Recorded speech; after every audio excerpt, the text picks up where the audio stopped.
Hi, everyone. Thanks for joining us today. My name is Dr. Brooke Messer, and I'm joined by my colleagues, Drs. Mitch Eibach and Travis Witt, and we're from Vance Thompson Vision. And we're here to talk to you with our Advanced Patient Care, an exclusive podcast series by Vance Thompson Vision. Our purpose is to keep you at the forefront of optometry field through dynamic insights, practical clinic tips, and engaging expert discussions. Join us on a journey of continuous learning and professional growth as we delve into the latest advancements in eye care. Our mission is clear: empower eye care providers with the knowledge and tools needed to provide exceptional patient care. At Advanced Patient Care, we are dedicated to elevating eye care one episode at a time. So with that, hey guys, thanks for joining me today. Yeah, excited to be here. Thanks for having me. It was nice to see you all last week. We were together last week at a symposium in Bozeman, Montana. And so we don't always get to see each other very often, but it's always good to be together in person. But when we can't be together in person, it's nice to connect through virtual events like this. And so with that, I'm going to have you guys introduce yourself if you don't mind. Mitch, can you kick us off and tell us a little bit about where you practice and what you've been up to? Yeah, Mitch Eibach. I'm an optometrist with Vance Thompson Vision in Sioux Falls, South Dakota. I also help coordinate our residency here in Sioux Falls, and I primarily work in cataracts, cornea, refractive surgery, glaucoma, and dry eye. And I'm Travis Witt, work for Vance Thompson Vision in the Bozeman, Montana office. Similar to Mitch, worked through cornea, cataracts, and glaucoma with Dr. Swan. Nice. And Mitch, you've been working with keratoconus for a long time and cross-linking. You participated in a residency program at Minnesota Eye Consultants. And were they doing the FDA clinical trial for cross-linking back then? Or how does that timeline fall into your care or your career within optometry? Yeah, so I'm going to try not to date myself here, but my residency was a little bit before the FDA clinical trial, and so it wasn't quite there yet. But I was a sub-investigator here in the FDA clinical trials at Vance Thompson Vision. Just when I was first starting in Sioux Falls, we were finishing up some of patient enrollment for the FDA clinical trials for epi-off cross-linking. And so I've really gotten to see this now for 10 years of practice, seeing the results and the outcomes for patients. It's been fun. I would agree that I think it's okay to date ourselves because I also was in practice, as I believe Travis was. We were all in practice before cross-linking was FDA approved. And so it's been really nice to have that option for our patients and really deliver the mindset or the reassurance that, hey, we now have something that can actually stabilize your condition rather than just, continuing to change, refractive corrections, whether it's in glasses and contacts. Travis, again, I think it's okay to date ourselves, but You're gonna put me on the spot. Estimate, approximately, like, what year do you think was your first ever keratoconus diagnosis? That's a good question. It was actually before I graduated in optometry school. It was through one of my internal rotations at Pacific University down at the downtown Portland clinic, and had a 13, 14-year-old girl come in for a routine eye exam, had been referred over from an optometrist to look for keratoconus, and indeed that's what her diagnosis was. And so we went through, we didn't quite have all the contact lens technology that we have now, but kind of went through talking about hybrid contacts at that point for her. So that would have been 2007. I was just thinking that, between the three of us, I will say we're all probably maybe less than 20 years in, but maybe more than 15 roughly, or just about 15. I think, Mitch, you're maybe just under that. Yeah, I'm the young buck in this crew. Yeah. But again, I think we have a lot of experience in managing and diagnosing keratoconus. And so hopefully today you can see some of our insights and some of the clues we use to diagnose keratoconus. Myself, I'm Brooke Messer. I practice in West Fargo, North Dakota under Dr. Mike Greenwood. And I've been managing keratoconus again since I was in my residency, which was in 2010. And so again, have seen a lot of keratoconus. And my training is primarily in specialty contact lenses. So I've learned a lot working under Dr. Greenwood the last many years. And so my piece of it is really on the vision rehabilitation side. So I've really enjoyed learning about all the new technology that we have in keratoconus diagnosis. And that kind of leads me into our first topic, which is detecting and diagnosing keratoconus. And, back when we were in optometry school, we didn't have access, or it was limited access to technology that allowed us to catch early keratoconus. And so this was something that we would see, we'd see these steep Ks, maybe a really big irregularity if we were doing retinoscopy or autokeratometry or something like that. And, even this one we wouldn't miss on a topography scan. Where now that we have access to new technology through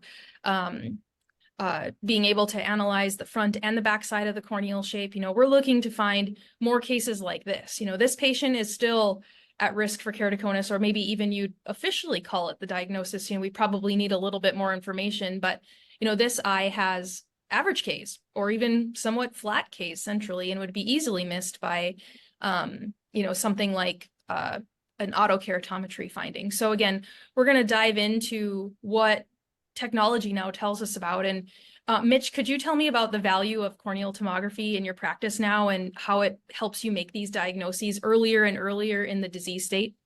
Yeah, I think that's a great intro, Brooke. And I think it's important to also recognize that a lot of our colleagues are still looking for clues for keratoconus and then maybe sending out for topography or tomography.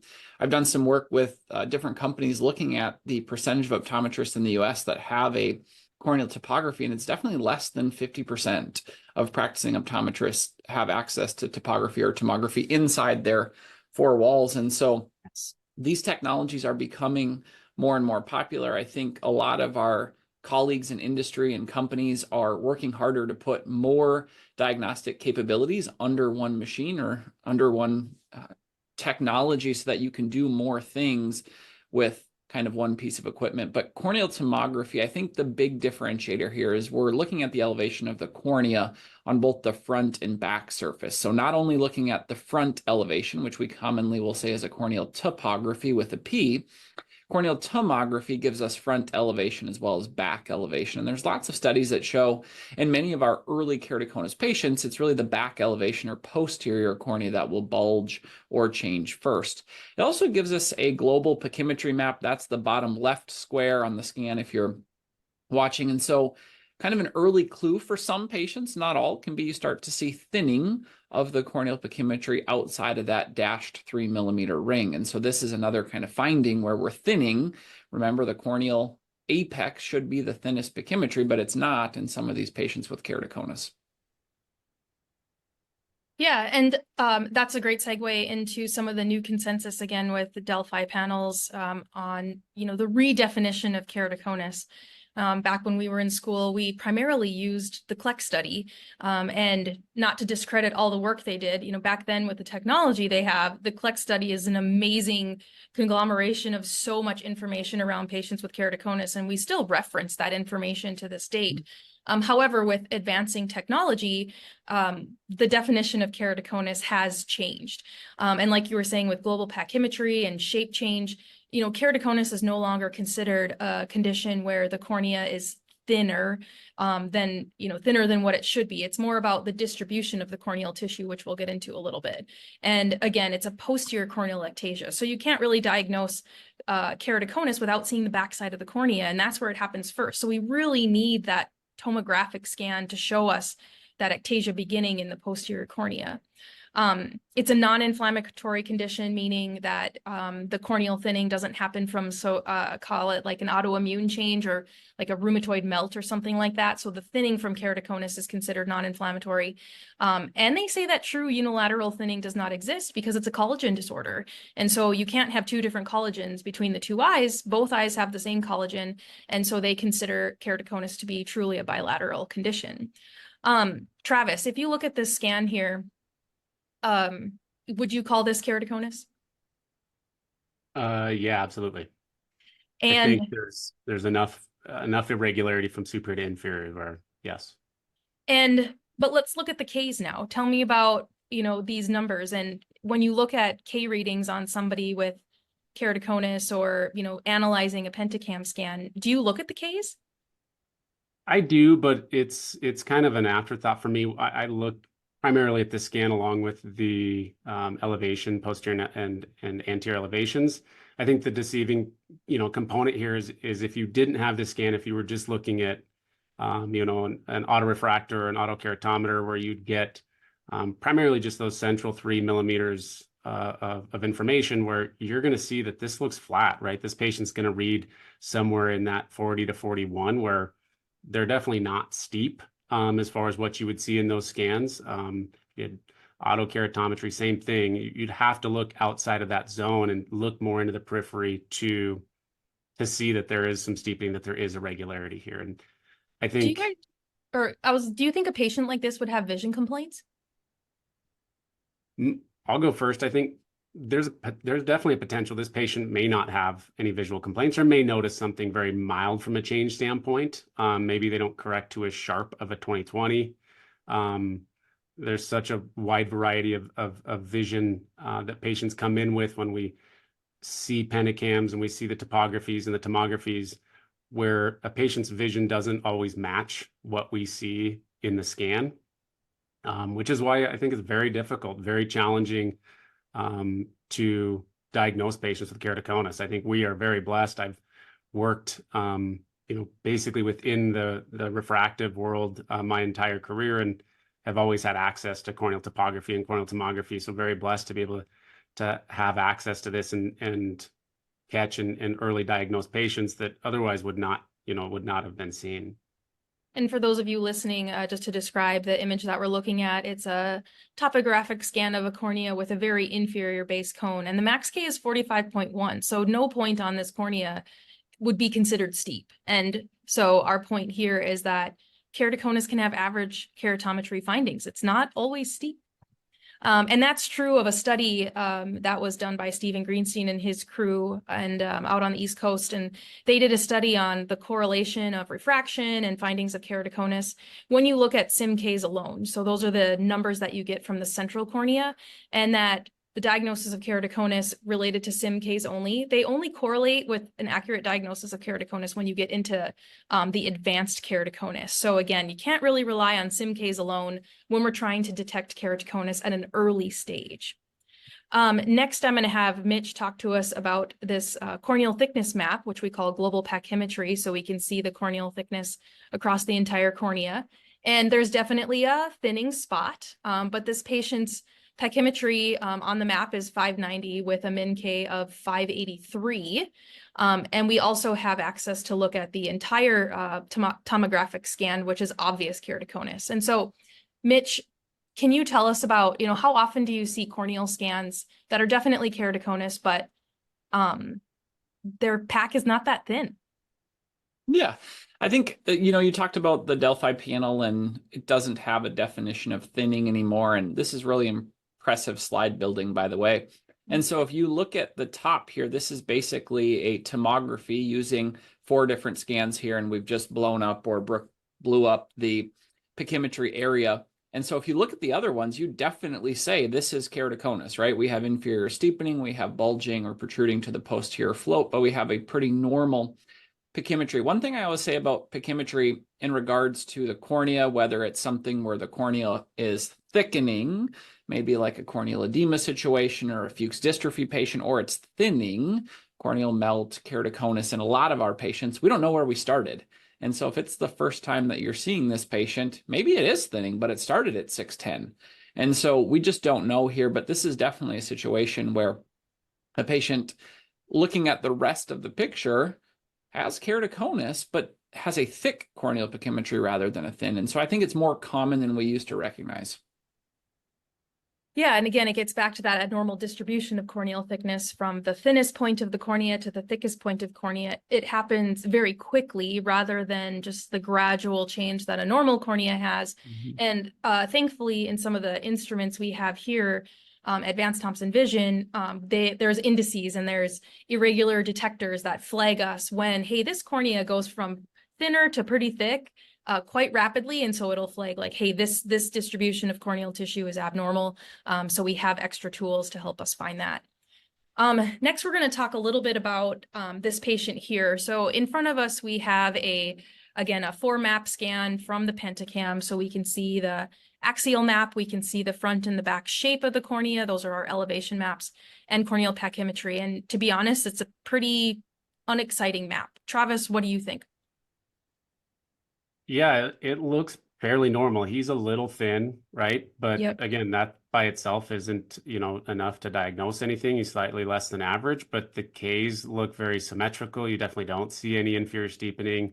Anterior and posterior elevation maps look symmetrical. There's definitely nothing I would call a hot spot. So Yep. I think I would say this patient's got a normal cornea. He's a little thinner than average, but nothing outside of range. Yeah, and just to fill in the blanks, he's a 25-year-old male, and he has aspirations to be in the Air Force. And so, but the problem is, the reason he was sent to us is that his left eye looks like this. What do you think now, Travis? It's hard to believe that's how bad the left eye looks. Yeah. Obviously, there's pretty severe keratoconus on the left side. You can see that he's significantly thinner on the left side, down to 377, I believe is what it says. So he's 100 microns thinner in his left eye than his right, and obviously substantial steepening in the left eye. And so definitely enough to say left eye needs to be treated, and then it makes you rethink about what your plan is for the right eye, knowing that unilateral thinning doesn't exist. Unilateral keratoconus doesn't exist. It's a matter of time typically before the right eye undergoes those changes, and a heavy discussion and education with the patient about saying this is likely to happen in the right eye. It's just a matter of when, not if, and that treatment would be recommended to stabilize it as it is right now when it looks as good as it does. Yeah. Mitch, do you have any comments to? Yeah, I think the one variable here is I'm definitely not on the global consensus panel, and so I won't try to disagree 100%, but I have a fair amount of patients who actually look something similar to this, who have really unilateral aggressive eye rubbing on one side. And so this is a patient that I would talk heavily with about eye rubbing. I think it's the #1 modifiable risk factor of keratoconus, and maybe that patient sleeps very commonly on their left side or kind of pillow dives, uses their hand while they're sleeping. Maybe they have some type of other pathology, allergic conjunctivitis, blepharitis, something that's causing itching more on the left side than the right. And so I have a fair amount of patients who actually have a distribution like this, maybe not to this extreme, but all that's going to make me do in the right eye is I'm probably not recommending treatment to stop disease progression before we even say this is keratoconus. I'm just going to watch this patient a little bit closer. And so I'm going to talk to them about the importance of not taking a 10-year hiatus from getting eye exams. Yeah, it's this is a tough one. And I think we did end up cross-linking the right eye. And in this case, there is no real wrong or right answer in the management. Cross-linking is safe and it's effective. And so in that case, you can feel good about recommending it, but no procedure comes without risk. And so I agree with you, Mitch, in that, gosh, he's 2015, his cornea is so darn normal, other than being just a hint thin. Is it worth any risk? And it's this is a tough case. And again, like you said, I've seen a couple of these over the years too, where you see this, and like you said, education on eye rubbing is a big one here, and then careful and close monitoring based on his age.